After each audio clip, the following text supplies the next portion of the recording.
कैसे हो आप सब? आई होप बिल्कुल अच्छे होंगे, स्वस्थ होंगे और मस्त होंगे। कैसे हो? देखो पीछे यहाँ मेरे झरना बह रहा है। लोग कहते हैं कि हम जो हैं बहुत ज़्यादा दुखी हैं। मेरा भी मानना है कि मैं भी ये कई बार मतलब बहुत ज़्यादा परेशान हो जाती हूँ, बहुत ज़्यादा दुखी हो जाती हूँ। तो मैं भी यही सोचती हूँ कि भगवान है ना, मुझे पता नहीं किस कर्मों की सज़ा दे रहा है कि मेरे एक परेशानी ख़त्म नहीं होती कि दूसरी परेशानी शुरू, तो उस एक दुख ख़त्म नहीं होता कि दूसरा दुख शुरू। यही लोगों का मानना है कि पता नहीं हमने कौन से ऐसे खोटे कर्म करे हैं, ऐसे गंदे कर्म करे हैं जिनकी सज़ा भगवान हमें देता रहता है। उसकी मतलब भुगतान नहीं हो पा रहा अब तक, है ना। एक परेशानी ख़त्म होती है कि दूसरी परेशानी आ जाती है। लेकिन सच पूछो ना, अगर तुम अपनी आंखें खोल कर अपने चारों तरफ देखोगे ना, तो अपने दुख के सामने दूसरों का दुख जो है ना बहुत बड़ा दिखेगा, और दूसरे दुख के सामने खुद का दुख जो है भूल जाओगे। फिर लगेगा कि वाकई हमसे भी दुखी बहुत हैं इस संसार में। कल एक जगह गए थे हम। एक स्कूल स्टाफ में थी एक लड़की, बहुत ही नाइस लड़की थी वो। कोई भी उसको काम बोलते थे ना, स्माइल करके मतलब कम कर देती थी, और कभी भी किसी से आर्गुमेंट नहीं करती थी, और मतलब बहुत ही नाइस लड़की थी। और लास्ट ईयर ही उसकी शादी हुई, और अभी जो चौथ का व्रत आया था उस दिन उसके हस्बैंड की एक्सीडेंट में डेथ हो गई। उस लड़की ने मतलब इतनी जीवन में स्ट्रगल किया है ना, उस लड़की ने अपने पीहर में भी बहुत स्ट्रगल किया है, बहुत मेहनत की है उस लड़की ने हर चीज़ में। और उसे उसका हस्बैंड जो है गवर्नमेंट जॉब में था, और उसे लगा कि शायद है ना अब मेरे जो जितने भी दुख थे वो कम हो जाएंगे और मैं खुशी खुशी जीवन यापन करूँगी।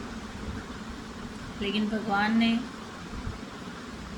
खुशी दी और साथ के साथ छीन ली।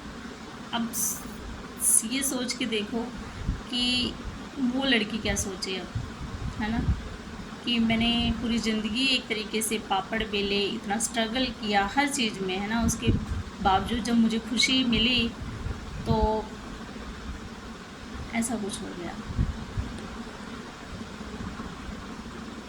उस लड़की का फेस देखा था हमने, आपको पता वो अंदर ही अंदर इतनी टूटी हुई थी, लेकिन बाहर से अपने आप को स्ट्रॉन्ग दिखा रही थी वो लड़की।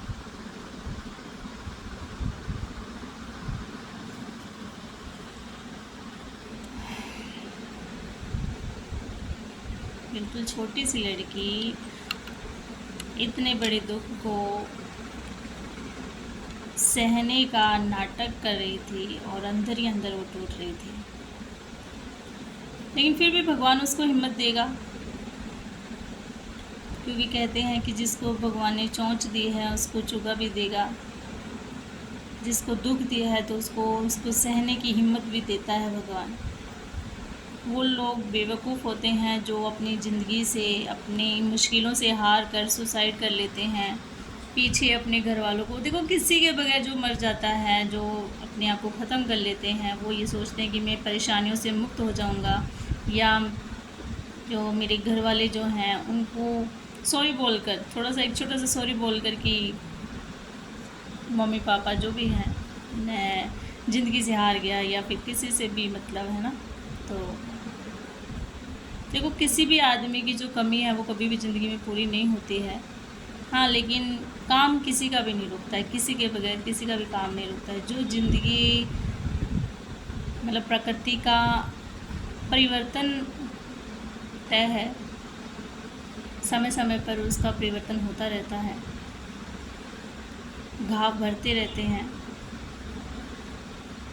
तो ये सोचकर कि हमारी जो मुश्किलें हैं सबसे बड़ी हैं और इनका कभी भी समाधान नहीं है, या फिर इनका कभी अंत नहीं है, ये सोचकर अगर तुम सुसाइड करते हो ना तो ज़िंदगी के बहुत बड़े डफर हो, बहुत बड़े बेवकूफ़ हो।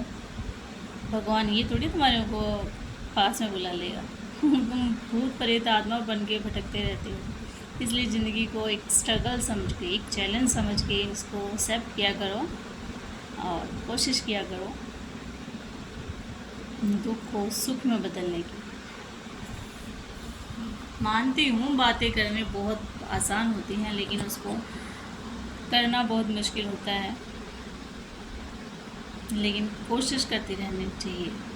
ऐसे नहीं है कि किसी भी मुसीबत से, किसी भी परेशानी से हार जाओ, ठीक है? क्योंकि कोशिश करने वालों की कभी हार नहीं होती। और एक डायलॉग 12 साल में तो रूढ़ी की भी बदलती है। जब कचरे के ढेर को या जगह को किसी टाइम, उसका टाइम एक वक्त आता है कि उसको भी साफ़ कर दिया जाता है, तो भाई हम तो इंसान हैं, कभी हमारा भी वक्त आएगा।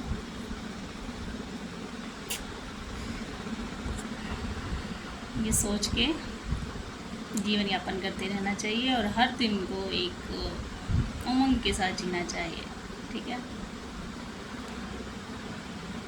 अपनी परेशानियों की तुलना किसी दूसरे की परेशानी से करके देखना, उसके सामने अपनी परेशानी बिल्कुल कम लगेगी। और जो उसके पास है वो तुम्हारे पास नहीं है, जो तुम्हारे पास है वो उसके पास नहीं है। भगवान हर किसी को कोई ना कोई कमी ज़रूर देता है। किसी को फिज़िकली प्रॉब्लम देता है, किसी को फाइनेंशियली प्रॉब्लम देता है, किसी को फैमिली प्रॉब्लम देता है। तो मतलब किसी ना किसी को हर कोई प्रॉब्लम होती ही है।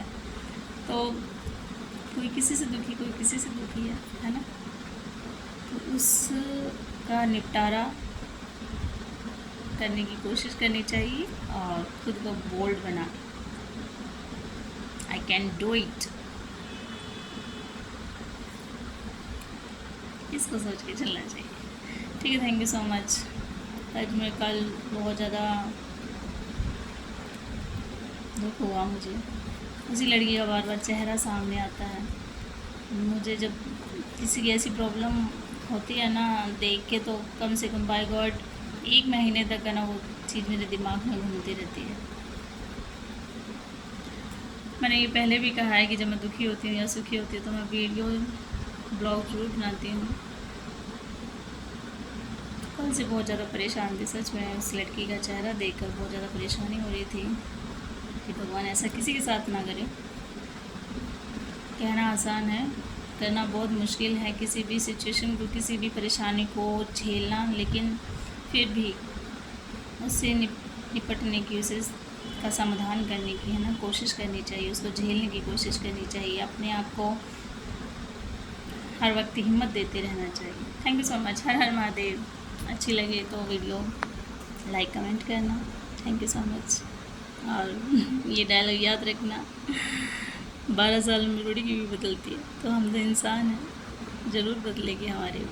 Thank you so much. Bye bye. हर हर महादेव।